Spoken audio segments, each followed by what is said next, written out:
Welcome to class 31 of business environment. So we were studying about the business ethics in the previous class. So in the recent years, the issue of ethical and unethical business practices have received lots of attention around the world, so especially by media. Ethics in business can be defined as a behavior that the business bond to in its daily dealing with the world, or in other words we can say what society believe is right or wrong, so which involves or impact how business is carried out. So ethical or unethical business practices concern not only how the business interacts with the world at large, but also to their one-on-one dealing with individuals. So many business are there. So many businesses are interested in making what? Money. So and that is bottom line, or in other words if you want to say, they just want to be in business. On the other hand, there are many businesses that are making money. So does not mean everything to them. Okay, so money does not mean everything to them, but doing the right thing is having a responsibility and commitment towards a society, having far more importance, right? So in this class we'll study regarding the ethical dilemma. So what is this dilemma?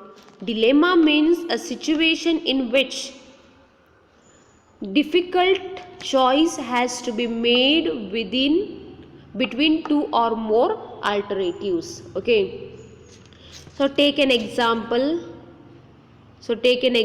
of a railway track. So railway track will be split into two tracks now. So in a one track, two persons are sleeping, and in the other track, four. So train has to move, so it cannot stop, right? So which direction does it take? Suppose it moves to the one where are two, it will save all four. Or to save one, two, it should kill the four. So what you are going to do? So there are various theories which explains regarding these things, so we need not worry about that. So here I just want to convince you that what is dilemma. So you have two choices and both the choices are important for you, so which you are going to choose, but you have to choose only one here. So that we call it as dilemma.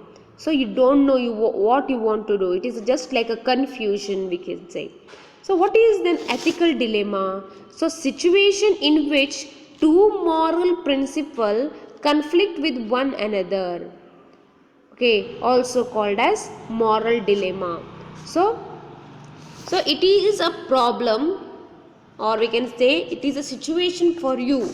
So where the two moral principles are conflicted into one another. Okay, so moral principles are there. Why? It is not just a dilemma, but it is an ethical dilemma.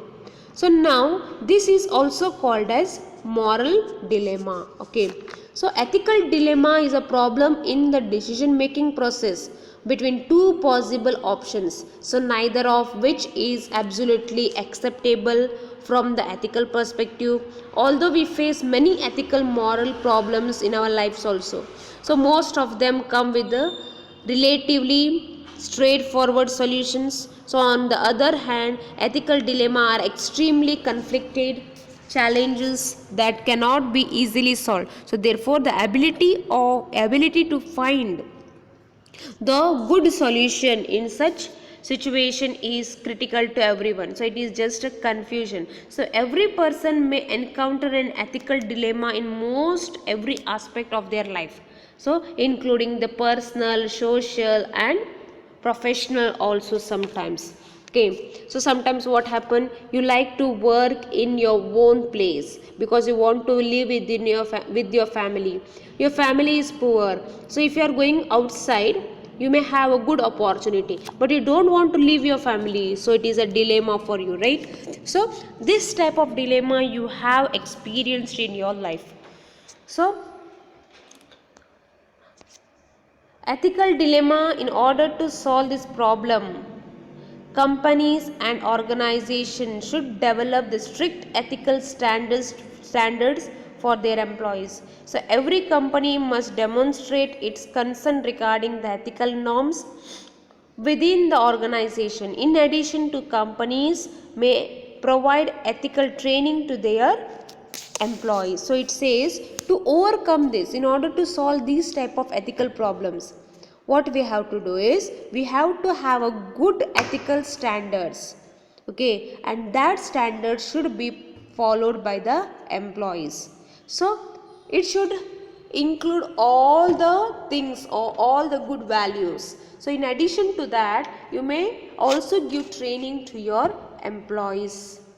So for example, we say corporate social responsibility is there. So society or we can say the things what is going on in the business. So it should not exploit the nation or nature, we say. So plastic is banned. So all these things are the unethical practices. Okay. So when you concentrate only on that, you cannot earn profit, right?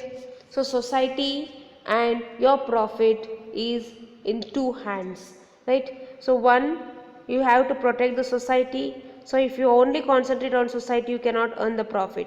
And when you are going to earn only profit, you are going to harm the society. So these types of dilemma comes in business.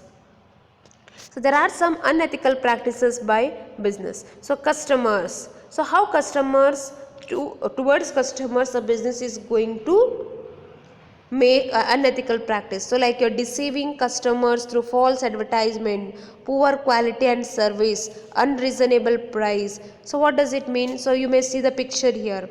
So when it is advertised, the burger is like this. What actual burger what you receive is this one. So what happens now? So it is false, right? So what you say?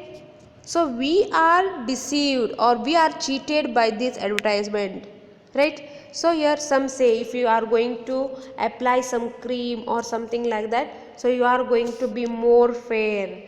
So within 7 days you are going to get fair, or if you have some supplements, you are going to reduce your weight within 2 months or 3 months, like that. So it is not actually right. Okay, so it may work or it may not work, but you are going to cheat the customers.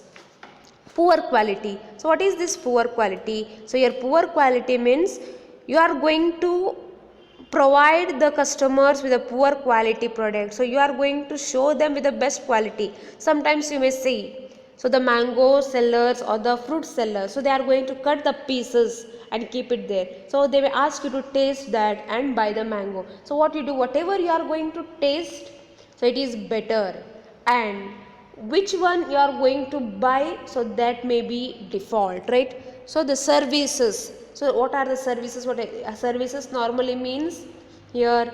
After sales service, so installment thing, so then the warranty, guarantee, so all these are the after sales services. So unreasonable price, so actual cost. So how you have to charge the price? Cost plus profit is equal to price, right?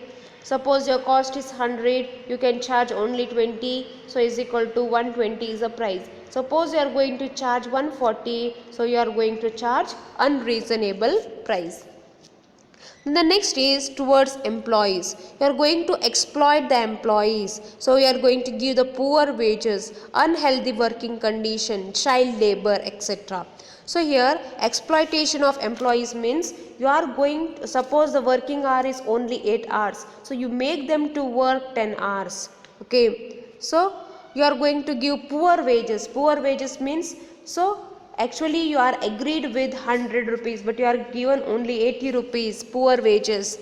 So unhealthy working condition. Unhealthy working condition means sometimes if you are going to work in the factory, so there are some machines which are very dangerous. So fencing of such machine is needed. Fencing of such areas is needed.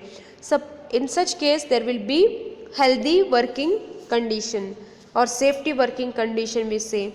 So child labor. So child labor means, so if you are going to make a child to work, The next is competition, destroying the image of competitors, unfair trade practices, etc. So example is given here: non-compliance of product safety standard, bargain price, etc.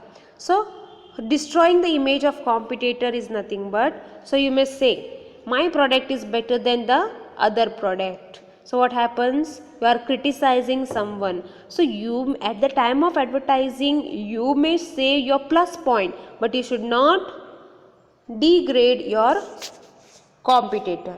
The next is investors. So misutilization of funds, we say. So investors are going to invest the fund and company is going to misutilize it. So reckless investment means you are going to, or the investment which has risk, we say, right? So taking risk and not caring about the possible danger, so that may increasingly called as your reckless investments. So not giving adequate return on investment, so dividend should be paid, so you are not provided with a regular dividend. So government, so manipulation of law to suit the business needs, right? You are going to change the laws to suit your business needs. So you are not going to be open in dealing, so you are not going to pay the tax. So these are the unethical practices conducted by business. So in this, the next is society. So you are going to exploit the nature, you are going to create the pollution, you are going to disturb the values, culture and customs of society. So these are the unethical practices which you are going to conduct towards society. The next is benefits of business ethics. What happens if we have business ethics? So respect and goodwill, we say. So what is this respect and goodwill? So respect and goodwill, people will appreciate or they are going to contribution made by such firms. So what happens? When your business is ethical, firms which are ethical will act in justice. Okay, so that do not deceive the customers. So it provides the customers with a good value of product. So the product and name of such firms is going to command a respect in the society. So when you have ethics in your business, people will start appreciating you. So that will make a good contribution towards your firm. So that is, you will gain respect and goodwill. The next is trust and relationship. So trust and relationship says that ethical firms are honest and loyal, right? So they are sincere to their behavior and attitude towards society. These ethical values help a firm to earn what? Trust and confidence on society. So these kinds of firms will have a long relationship with customers, employees and investors. The next is favorable terms and conditions. So ethical firms can conduct their business as per the terms and conditions which are favorable to them, so towards the customers. So if they are ethical, customers are ready to pay even if the product have a higher price, right? So that is the benefit to the company, so due to their better quality and reliability. Then financial, so finance is needed. So you are going to get the finance if you are trustworthy, if you are credit worthy, so you are going to get the finance at the less rate of interest. Okay, so large amount you are going to get due to your goodwill in the business. The next is government. So government is going to provide you the extra incentives, extra facilities for your sincerity, your transparency and contribution to the welfare of society. The next is your employees. So these firms can attract the talented people to work for them. So sincere and dedicated workers would like to work in an ethical organization. So workers may be willing to work for the lesser salary and the benefit due to the high ethical standards of the firm. The next is growth of business. So how we are going to achieve the growth of business? So these firms have a great support from the customers, employees, investors, society and government. Okay, so when all supports, you can grow, right? Ethical firms may be make a less profit. Okay, so in a short run it may not make a good profit, but in long run they do good business, and they are going to be continuously having a growth due to the support of society. So even though you have a lesser profit in the short run, so you are going to win in the business field. The next is asset of society. So asset of society, it says that ethical organization will become the role model for the other firms. So ethical organization discharges their liability towards the various segments of society. So they pay the adequate return to the investors, so supply the quality goods at the reasonable price, ensure welfare to the workers, pay regular tax. So by this kind of acts, they become a role model for the other firms and asset for the society. Thank you.